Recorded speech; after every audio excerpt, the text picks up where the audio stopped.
जेव्हा पोरी कानात ठरवते ना तुमचा दिवस खराब करायचे, त्याला कोणी वाचवू शकत नाही. आज ओव्हरऑल दिवस तर माझा चांगला गेला, पण आत्ताचा संध्याकाळचा एकदम बकवास गेलाय.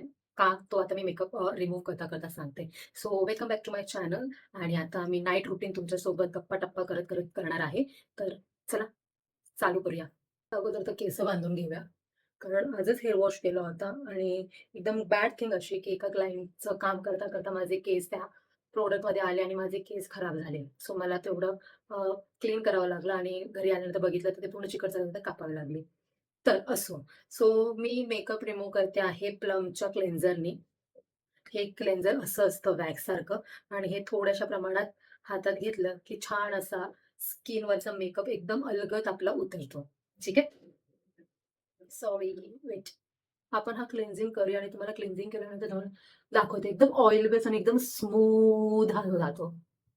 तर की एकदम मस्त ऑइली बेससारखा हा झालाय तयार. मेकअप छान रिमूव्ह झाला आहे. आता क्लीन करते आणि तुम्हाला भेटते. तुम्ही बघत असाल की फेस छान क्लीन झालेला आहे. त्याच्यानंतर मी ओला फेसवरतीच हा फेस मी ओलाच ठेवलाय आणि याच्यावरती एम कॅफेनचं क्लिअरिंगचं कॉफी फेस स्क्रब करणार आहे. कारण मी आठवड्यातनं 2 वेळा फेस स्क्रब करते आणि त्याच्यामध्ये हा पावडा जो उगवला आहे, सो त्याला सेटल करण्यासाठी थोडा स्क्रब करते. सो हा काहीसा असा आहे आणि आता स्क्रब करूया. तर फेस माझा चांगला क्लीन झालाय आणि इथे व्हाईट हेड्स झालेत मला, पण मी त्याला आता काही टच करणार नाही कारण इथे मला थोडासा पल्सी पिंपल झालेला आणि ह्याला मला डिस्टर्ब करायचं नाहीये म्हणून.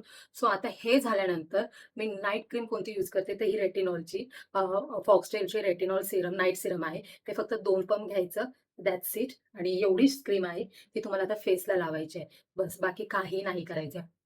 याच्याने काय होणार तुमचे जे पिगमेंट आहेत ना, ते सेटल डाउन होणार आहेत आणि स्किन टाईटनिंग होणार आहे. तर हे रेटिनॉल आठवड्यातनं 2 वेळा मी तर लावतेच लावते. कधी-कधी विसरते पण इट्स ओके. सो अशा प्रकारे मी माझं नाईट रुटीन तुमच्यासोबत शेअर केलेलं आहे आणि मेन गोष्ट म्हणजे जी माझ्यासोबत वाईट झालं होतं ती अशी, की मी घरी आल्यानंतर म्हटलं आज घावणनी चटणी करीन. पण खूप बेकार संध्याकाळ गेली कारण माझे घावण सगळे फसत होते. मी नेकलेसच्या तव्यावरती ट्राय केलं. नंतर बिड्याच्या तव्यावरती ट्राय केलं, पण ते झालं नाही. अगदी मोजून 4-5 झाले आणि त्यातले 2 मी खाल्ले आणि 3 रोहनसाठी ठेवले. सो अशा प्रकारे माझा संध्याकाळ एकदम वाईट गेलेला आहे आणि मी आता तुमच्यासोबत स्किन केअर रुटीन शेअर केलेलं आहे नाईटचं. मस्त अंघोळ घेते आणि झोपते. तुम्ही माझ्या डोळ्यावरती बघत असाल किती झोप आली मला. सो चलो बाय-बाय. भेटूया नेक्स्ट व्लॉगमध्ये.